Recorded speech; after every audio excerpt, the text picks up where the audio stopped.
I think the first thing they should there has to be a very strong political will. And that will has to really transcend just approving and giving funds, but standing by and behind the program. Secondly, there must be wide stakeholder engagement, sensitization, motivation, and explanation. And the stakeholders here are not just the healthcare workers or the civil servants, but their unions, the political class, the traditional leaders, religious leaders. All of these are important because there is going to be a significant backlash if the ground is not prepared adequately to start this. Thirdly, the technology should be such that it will support a scalable project. It is going to be challenged by a lot, not the least of which is the absence of infrastructure, electricity, internet, all the telecom, issue, but also vandalism. We've had incidences where workers poured, what do you call this now, morning fresh into a machine just to freeze it up so that it will not work. And there are times where the machines were stolen or the machine was taken to be charged into town, and then there was a fire. So, it got burnt. So all of these challenges are to be expected, but also the technology should be robust enough to support, to ensure significant security. You are trying to work for 50, 60, some places, 70,000 workers, 22 attendants. I'm not speaking specifically of the health worker, but I'm talking about in general. There are people that will try to hack the system technologically, and has been tried quite a few times. So this has to be taken into consideration. Another significant point is everything you do, there must be a carrot and stick. A lot of states have tried biometric attendance in the past, and most of them failed. The one thing we did different is to link the biometric attendance program to the payroll. So now you are coming to work is what pays you, and not coming to work, there's just no way anybody can go around and ensure that you get paid. When employees know that, when health workers know that, they actually, agree to work. So these are some of the issues. Now, what are the pitfalls? The pitfalls are, first, you really have to determine on the scale of the spectrum of absenteeism, where do you really want to comfortably position your needle so that it is not useless to implement, but it's not too punitive.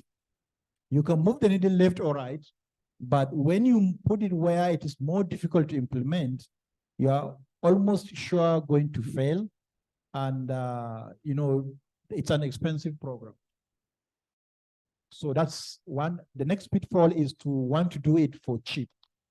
There are equipments, there are biometric attendance machines in the market, off the shelf, and the rest. However, if you go for the cheap ones, they are not designed to sustain or to work for a public sector setup. Unlike, if it is a private company with 2,000 employees, maybe it will be sufficient to work, but not for the private sector. So not planning to fail is not going for cheap.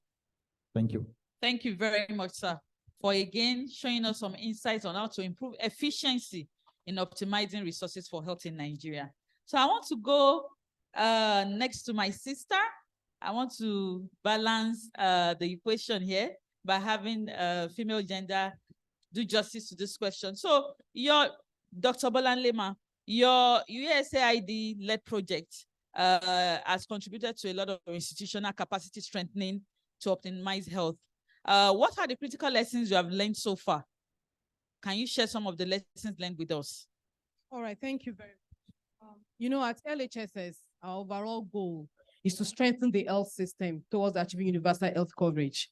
And we do this in many ways by supporting our state to expand financial risk protection, by ensuring that we achieve population coverage, especially for the poor and the vulnerable, through very effective social health protection schemes like the Basic Healthcare Provision Fund and the State Health Equity Funds that we have supported states like Nasarawa to really achieve a lot of significant progress on, and then by ensuring the revitalization of primary health care facilities to achieve at least one fully functioning health facility per ward. Like Nigeria committed to. We also support HIV, AIDS financing in Lagos and Kano. But, from our baseline assessments, we discovered that our two most critical agencies, both at the national and the state level, at the national level, of course, from what I said we do, National Health Insurance Authority, is our number one stakeholder, and Primary Health Care Development Authority agency as well.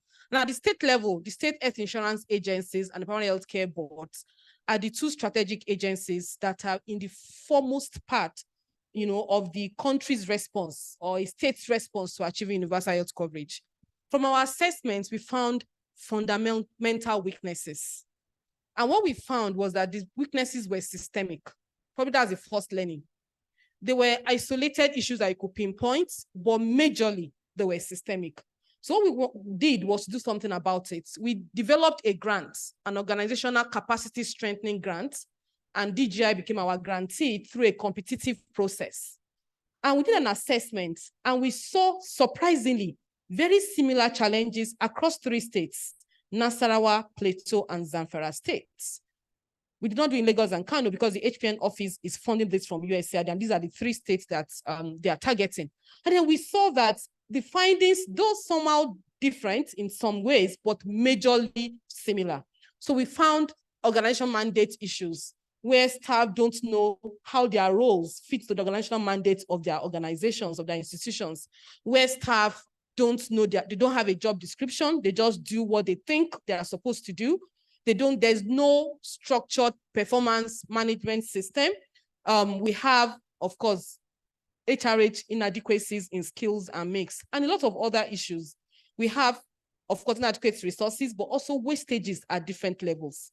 Dr. Prince Agu was just here in the first panel, and he said something that resonated a lot with me. He said the challenges in the upstream affect the downstream. And that is why we saw the challenges in the health facilities clearly. We looked at the Christian aid program, went to Kefi before we even started implementing to see what was actually happening. And every gap we saw in the facilities, we could trace the organizational weaknesses up there in the upstream. And when he said that, I almost clapped for him. And when he was presenting earlier on, I found myself wondering, is this a state, a government public service, or is it a private institution?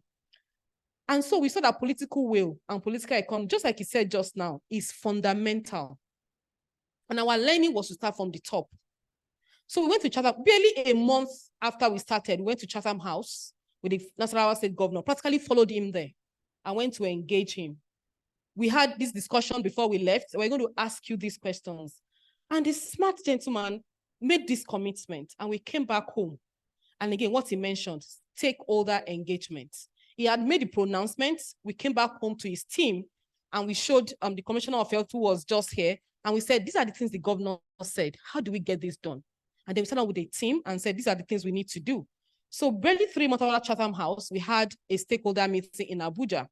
Again, understand your politicians, understand your political economy. We brought them to Abuja, just them and us, the health leadership from the state of us, all arms of government, from the legislative to the executive, and even to the judiciary. And we discussed and we said, how can we get equity fund from the local government level? But the governor said clearly that his plan to achieve universal health coverage in Nasarawa State is to get resources from all levels of government, including the local government authority.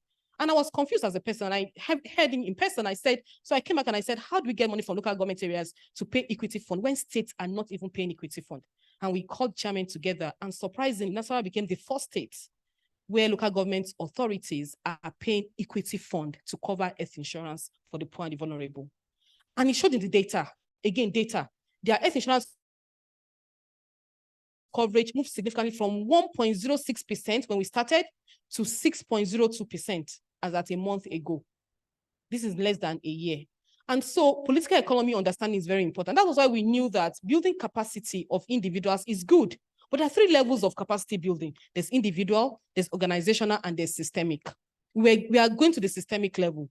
So started with the individual interviews from the most senior to the most junior staff. And we found a disconnect, total disconnect between what the junior staff think their roles are and what the organizational mandate is. And that was the first bridge we had to build.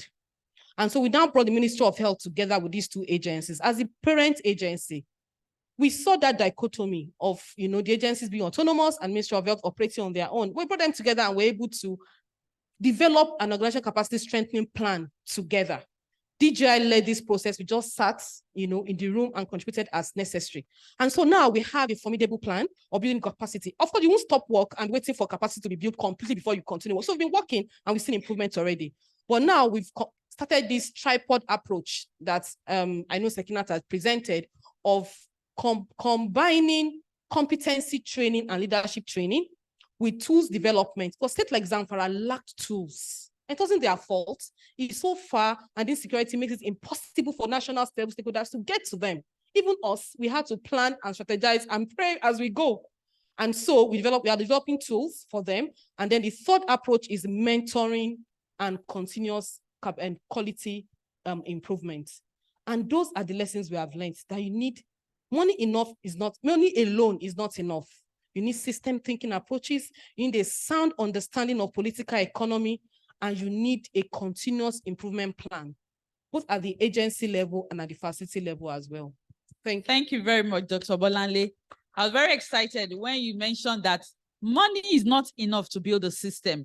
It needs a lot of political will, the passion, the right people to do things, and of course, different approaches to be used. Thank you very much. So next, I want to go on to Dr. Ufoma. Dr. Ufoma, sir, are you ready for us?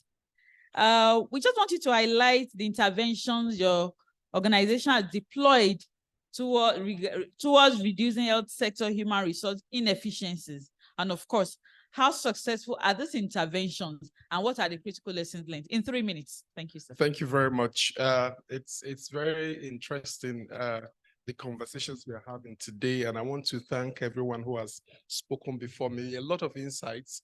We've seen classical examples around the work that is going on in Gombe, and you wonder whether this is Nigeria practically, and that is what we want to see happen. In our experience, I'll be speaking about our experience across different geographies. Nigeria, within the West African region, and East and Southern Africa. Now, some of the lessons we've learned, I've categorized it in this acronym, FIX. Say FIX. Say FIX. FIX. FIX, not with an X, but an S. Say FIX. FIX. So what are the things we've learned? F will be for funding. I'll come to them. S for incentives. And S, what is S again? S is for skills, mix, and management.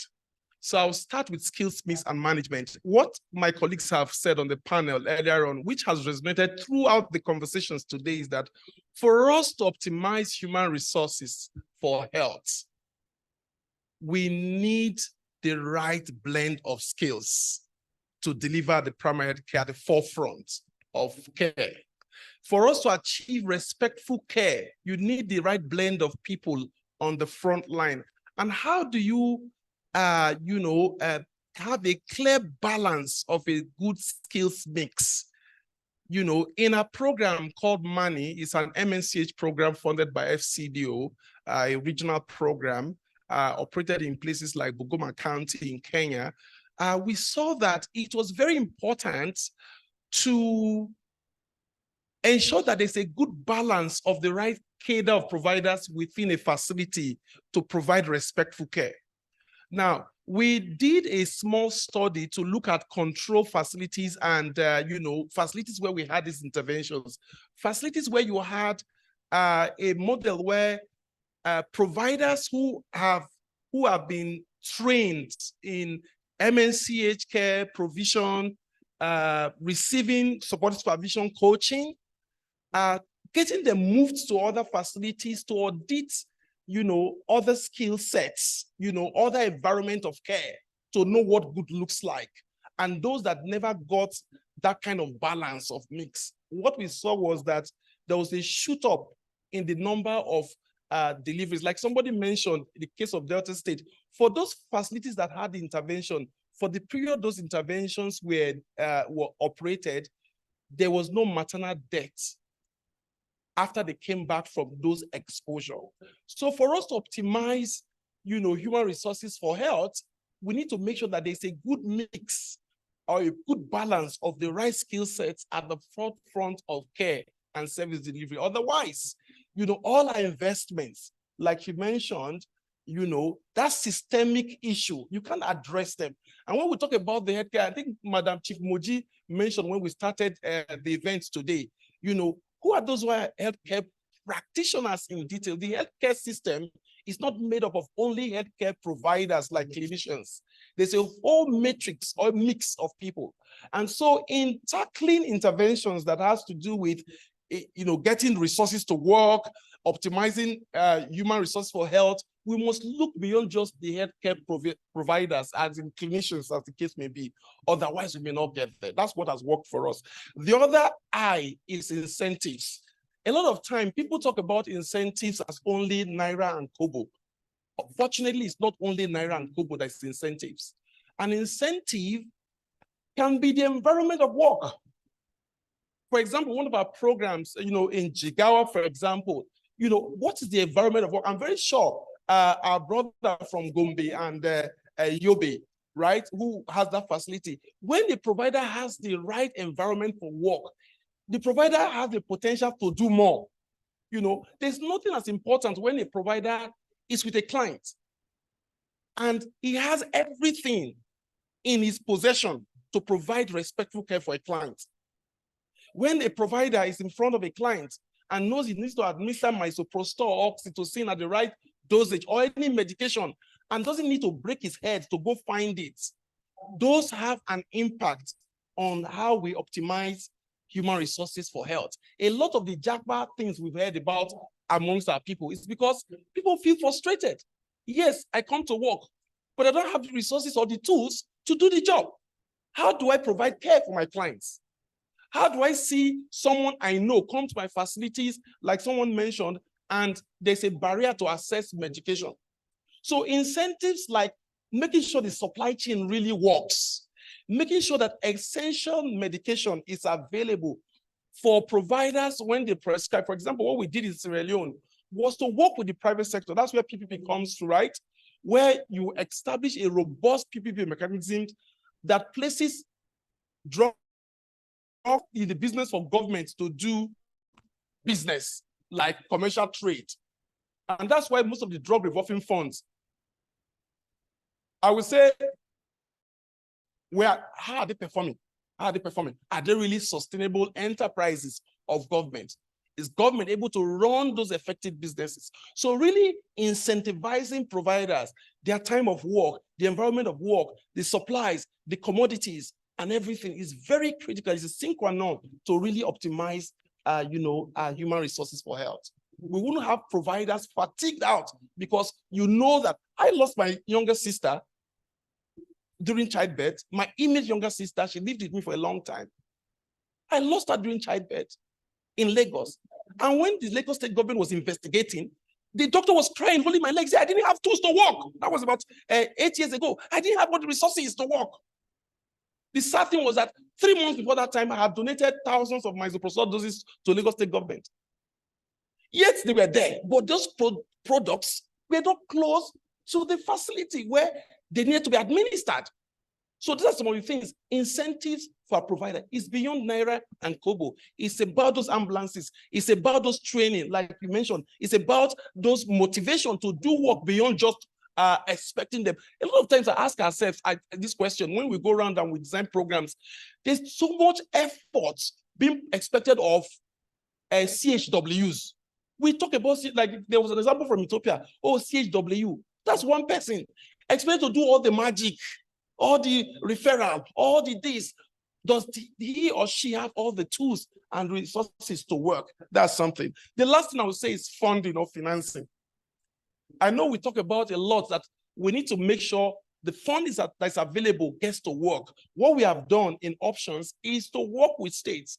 For example, you don't know the magic of a woman who has had 10 births and wants family planning methods, a long-term method. He goes to a facility and they say, no family, no long-term method. Go and come back in 3 months. He has walked for 10 kilometers to get to the facility. He has left his farm work. He has left a lot of things.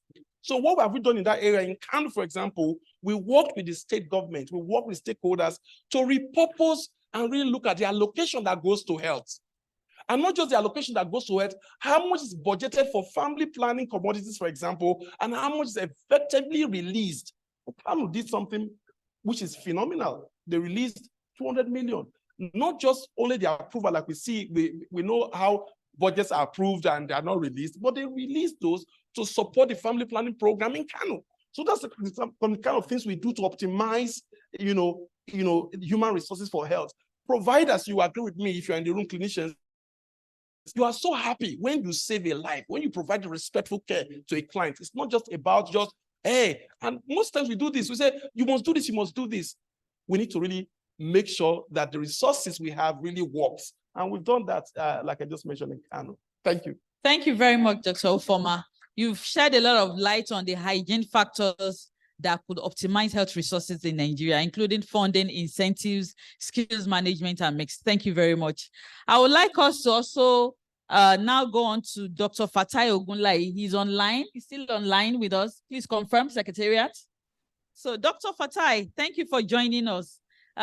You were supposed to give us the presentation on value for health resources in Nigeria, lessons learned from the developed world. We also, however, I want you to shed more light on how best we can ensure the diffusion and adoption of best practices obtainable in developed worlds in the context of low and middle income countries. Thank you. You're welcome. Thank you very much. Thank you. And I'm hoping you can hear me loud and clear. My name is Fatai Ogunlayi, and I know we're short on time, so I'll be really quick on this. In a good chunk of my working life, I've worked in our national health system in England. I've worked in the UK Health Security Agency, so that's our National Public Health Institutes, as well as local government. The reason why I'm mentioning this is because we've over the years also look at innovations in other countries that we've tried to bring in and try to implement. And some of the lessons that we've learned, and I will be sharing them now in 4 parts. So the first is, and it's been mentioned during the course of this discussion, is we are tempted to just lift and shift what we've seen in other contexts, in other countries. And we're tempted to just put it in. We've done that in England. The lesson that we've learned is it just doesn't work to lift and shift in its entirety. Why? Because the context is different. The infrastructure is different. So there is really a key element here to understand when there is an innovation that we've seen in England, in another country, that we want to apply to our context. What about that innovation works? And not just what works, for whom does it work? And do we understand why it works? Because there are cultural differences. There are works that we've brought in from America into England that just hasn't embedded because we haven't asked ourselves those questions. What works? Why does it work? And for whom does it work? So that's the first element within that. The second is regarding a program of work that I did across 28 hospitals in the south of England called Enhanced Recovery, which is there to optimize surgical pathways so that there's an increased quality as well as increased efficiency. What we know is there's a lot of strong evidence base for this, but it wasn't being picked up by every hospitals across the region, across the country. And we couldn't understand why was that. And it's because there was a group of hospitals that was trying to do this as a top-down agenda. And that has the strengths because it gives accountability, it gives structures, it gives consistency. But what that doesn't do is it doesn't tackle the hearts and mind, the behavior that needs to change to make it sustainable. On the flip side, there were other hospitals that was trying to do this from the bottom grassroots upwards. And that's fantastic because it sort of plays on the strength of engagement, of mobilizing, of embedding. But it then lacks the structure, because what you then see is that there are variations in the uptake from one hospital to the other. And we learned that what we needed was a combination of the two to really get something to work. And then the third element is that once we've got an understanding of what we're trying to do, it's important that we contextualize it to our setting. Not only that we socialize it. A number of us are so into the work that we're trying to bring in that we forget that other people are at the start of the journey and we need to take them along. So we contextualize it, we socialize it, and then we have a mechanism of not just completely implementing it wholesale, but we test it. We learn from that test, we evaluate it before we then move on to the scaling up element of this. And then the final thing I will end on, and I think it was Dr. Indley that mentioned this earlier on during one of her responses, I think it was you, apologies if it wasn't, is the importance of engaging our young future leaders in this space.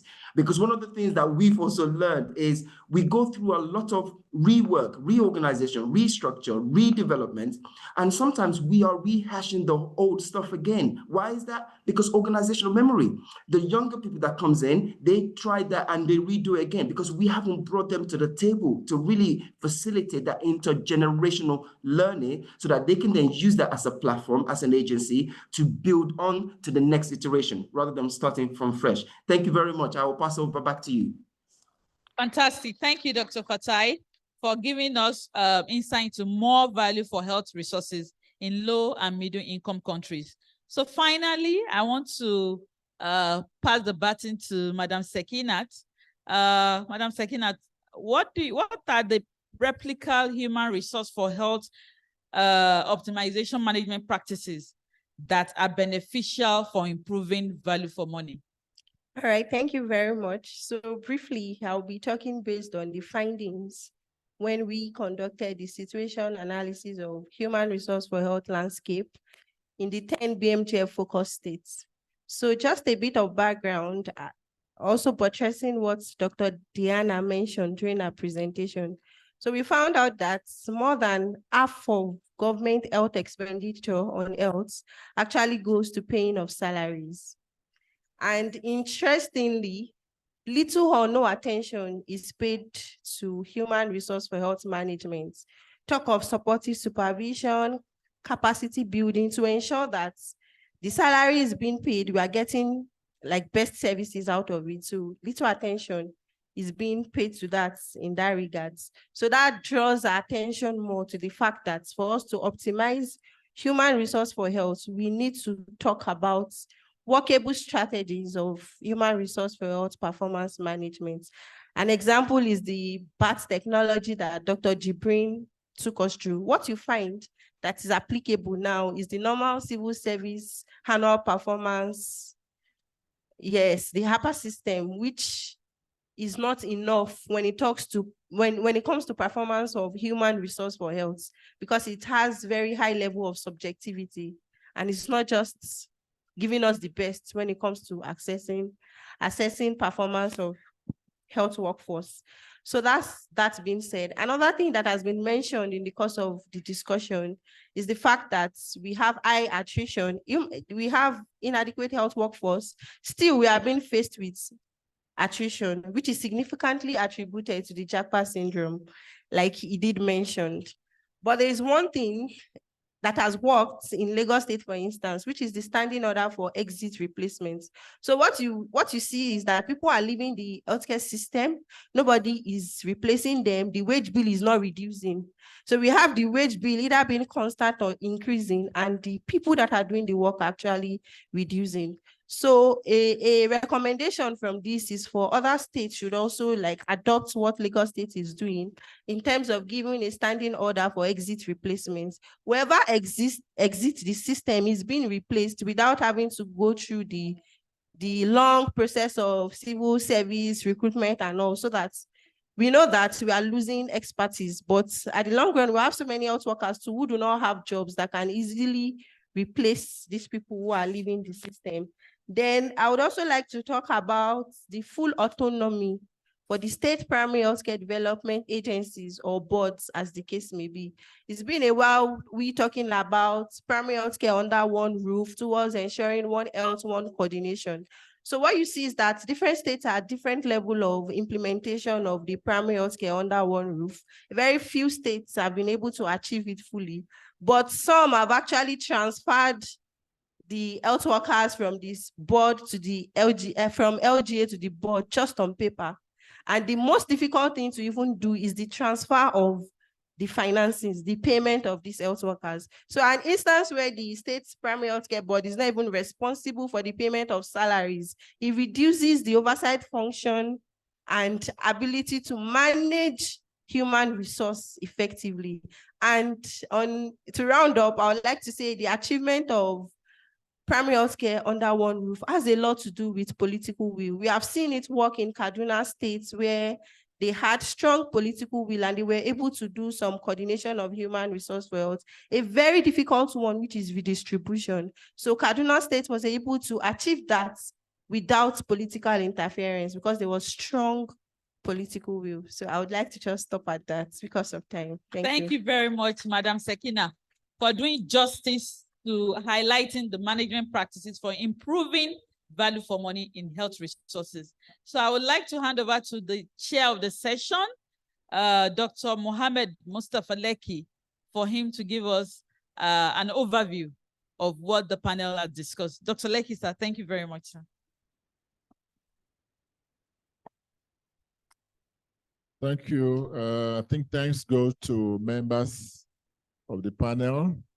They spoke to the points very eloquently. And even before then, I think we should pay attention, particularly to the presentation that was made by Dr. Olumide.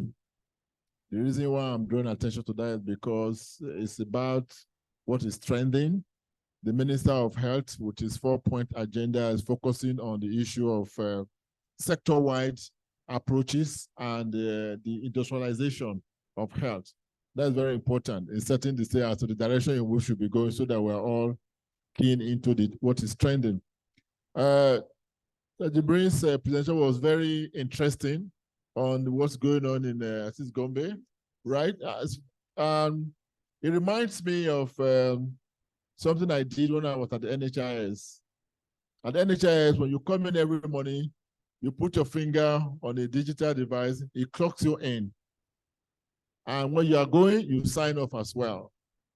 And people wonder, what is this man doing with this thing? I just kept quiet. Didn't explain. I will clock myself in too, in and out. And before you know it, the staff that used to hang around outside or just wander away and not come back, they were not staying inside. They were speculating. There was discussion. What is this thing for? At the end of about several months, I explained to them that your salary is going to be based on the amount of work that you give to NHIS. You can calculate it. Everybody was surprised. 4th month, going down the line, everybody will stay inside their office. Nobody was going out even to go and buy granite outside the fence. So what you're saying is really very revolutionary. I think it is doable, but you have cautioned about some of the pitfalls.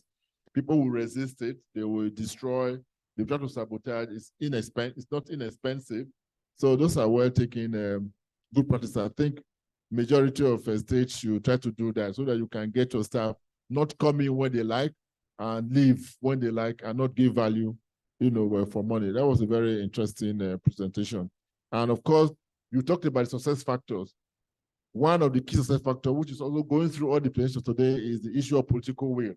You have to have the person in charge at the high level buying into it. And what we are doing is also think about incentive. Incentive is also very important as a common theme across all the presentations. You have to think about the carrot and stick. You provide incentive, you also provide some disincentive. So that is a running thing going through all the presentation, whether it's USAID or the one that was made by, by Jibril. I know a lot of time has gone. I just want to commend them for a very good job that is well done and hand over to our moderator. Thank you very much. Thank you very much, Dr. Lekki. We appreciate the panelists. Please come down for photos. And I know that from what They've all highlighted. We have our key takeaways already. We are gradually rounding up the program. As I call on Mrs. Kafayat Alawode, she's going to give us the vote of thanks. But before then, we are going to have the panelists take a picture, a group picture.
One more round of applause for the panelists.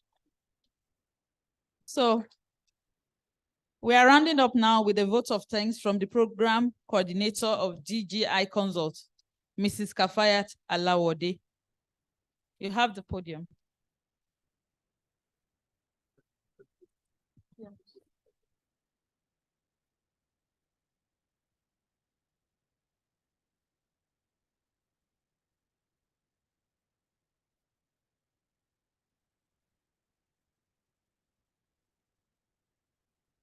Okay, good afternoon, everyone. On behalf of the management and staff of DGI Consult, I wish to express our profound gratitude for the participants. I thank you all for participating in the maiden edition of the Health System Emerging Solutions Forum. We thank you so much for coming. I also appreciate the award recipients for honoring our invitation. And I want to express our sincere gratitude also to the sponsors, the co-sponsors of this program. You said LHSS, Christian Aid, and Zenith Bank. Thank you very much for your financial and moral support. Also, I wish to appreciate the anchors, the moderators, the panelists, and the presenters who have dedicated time and have contributed immensely to the success of this program. Thank you very much for coming here to share your ideas and your success stories. We really appreciate you.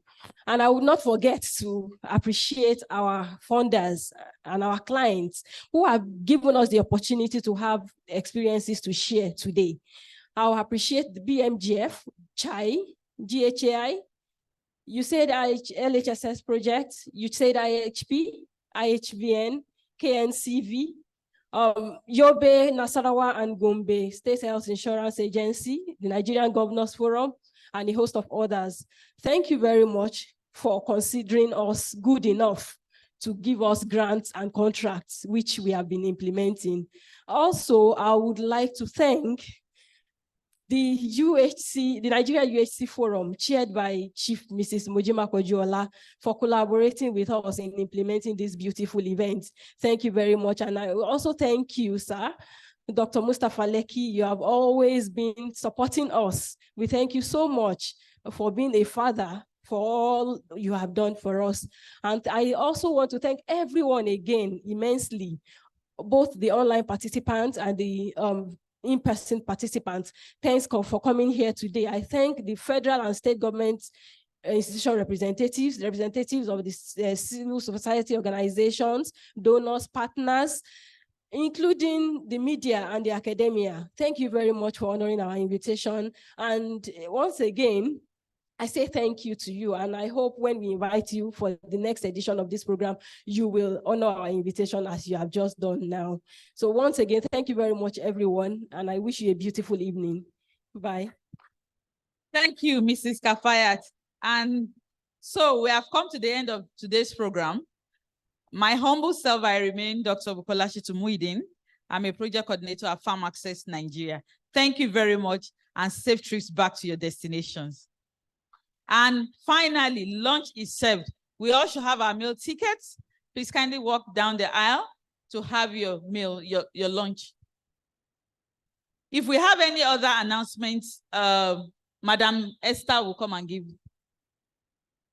Okay, there is lunch at Pavilion Restaurant. Pavilion Restaurant, please. Thank you very much. We are thanking everybody in-house. We are thanking everybody online. It's been a very wonderful day, and we trust that with another session coming soon, we are still going to have a full house. God bless you. Thank you.